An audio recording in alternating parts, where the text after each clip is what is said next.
Olá para você que está aí do outro lado. Deus abençoe você, Deus abençoe a sua família.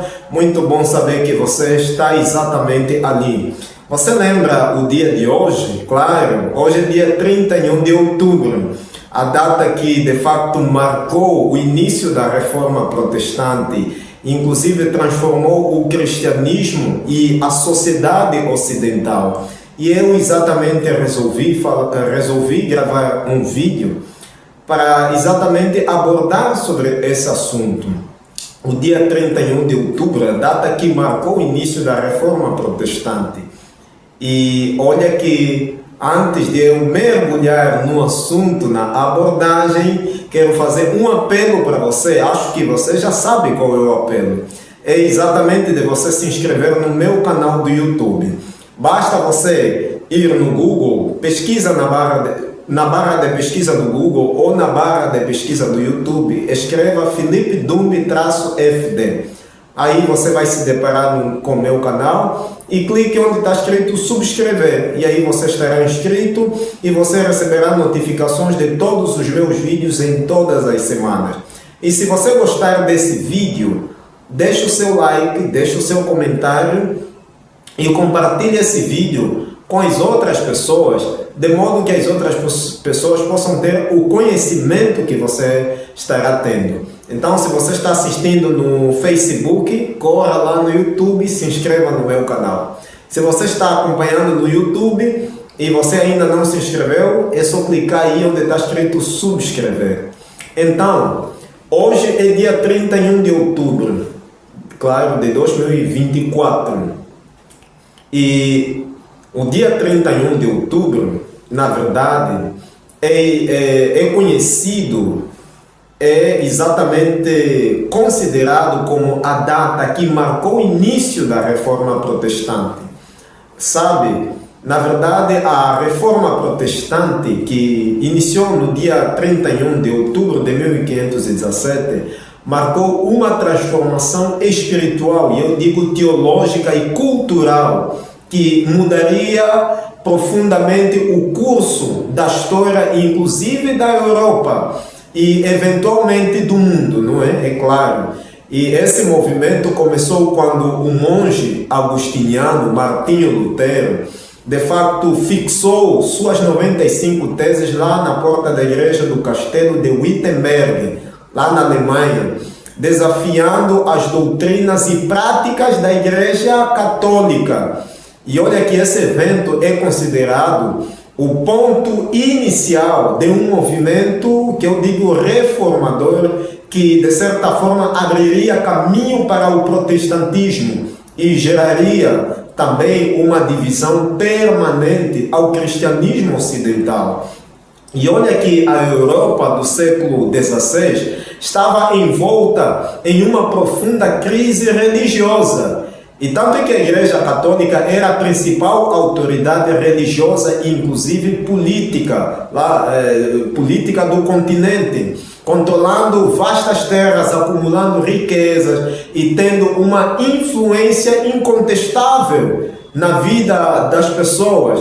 No entanto, essa autoridade estava em declínio devido a diversos fatores. E muitos líderes religiosos e fiéis começaram a questionar as práticas da igreja que consideravam abusivas ou corruptas, como a venda, por exemplo, de indulgências, documentos vendidos pela igreja que prometiam a redução do tempo de punição no purgatório em troca de dinheiro. E Martinho Lutero, profundamente incomodado com essa situação, com a venda de indulgências, ele escreveu as suas 95 teses, que eram basicamente 95 argumentos contra as práticas que ele considerava equivocadas e não bíblicas. Ele defendia que a salvação era obtida pela fé na pessoa de Cristo Jesus e não por meio de obras ou uma contribuição ou contribuições financeiras. E em 31 de outubro de 1517, ele pregou suas teses na porta da igreja do Castelo de Wittenberg. E tanto é que esse ato, embora destinado principalmente ao debate acadêmico, acabou desencadeando uma reação em cadeia que atravessaria os muros da igreja e se espalharia, se espalharia por toda a Europa. E afinal de contas, quais eram as principais ideias das 95 teses? Nas 95 teses, Lutero abordou principalmente a prática das indulgências, condenando sua comercialização. Martinho Lutero argumentava que essa prática não tinha base bíblica e tanto é que ele criticava a forma como a igreja usava esse recurso para angariar fundos, especialmente para construir a Basílica de São Pedro lá em Roma. E entre os pontos que Lutero destacou estavam, primeiro, a justificação pela fé, onde Lutero enfatizou que a salvação é exatamente um dom de Deus, acessível apenas pela fé em Cristo e não pelas obras humanas ou pelas contribuições financeiras, não. E o segundo ponto tem que ver com a autoridade da Bíblia. Ele afirmou que a Bíblia e não a igreja deveria ser a autoridade máxima para os cristãos. E tanto é que esse princípio, conhecido como sola scriptura, somente a escritura, tornou-se um dos pilares do protestantismo. O terceiro ponto tem que ver com o sacerdócio de todos os crentes. Aí Lutero defendia que todos os cristãos poderiam ter acesso direto à pessoa de Deus sem a necessidade de intermediários, como padres ou bispos, e que todos de fato tinham a responsabilidade de estudar e entender o texto sagrado, a Bíblia, a palavra de Deus.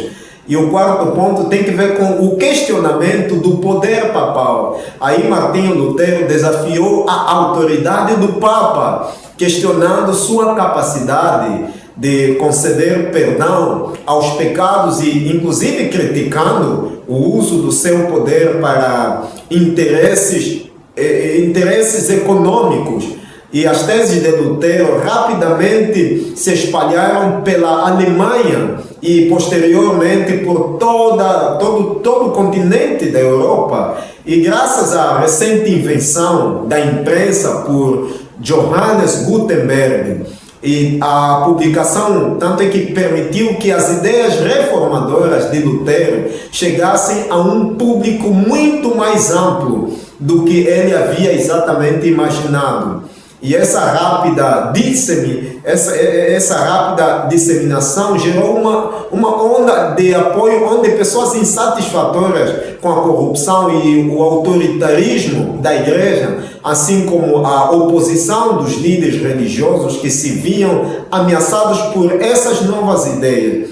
Em 1520, o Papa Leão X excomungou Lutero e ele foi convocado pelo imperador Carlos V a comparecer à Dieta de Worms em 1521 para renunciar suas crenças. E Martinho Lutero, contudo, se recusou a renunciar, reafirmando suas convicções e, inclusive, tornando-se um símbolo de resistência religiosa. E olha que Martinho Lutero declarou diante das autoridades eclesiásticas e civis que, a menos que eu seja convencido pelas Escrituras e pela razão evidente, não posso nem irei retratar-me, pois agir contra a consciência não é seguro nem correto. Ele disse que Deus me ajude. A recusa de Martinho Lutero em renunciar resultou em sua condenação como herege e fora da lei. No entanto, ele foi protegido por alguns nobres alemães, como Frederico o Sábio, e pôde continuar escrevendo e promovendo suas ideias.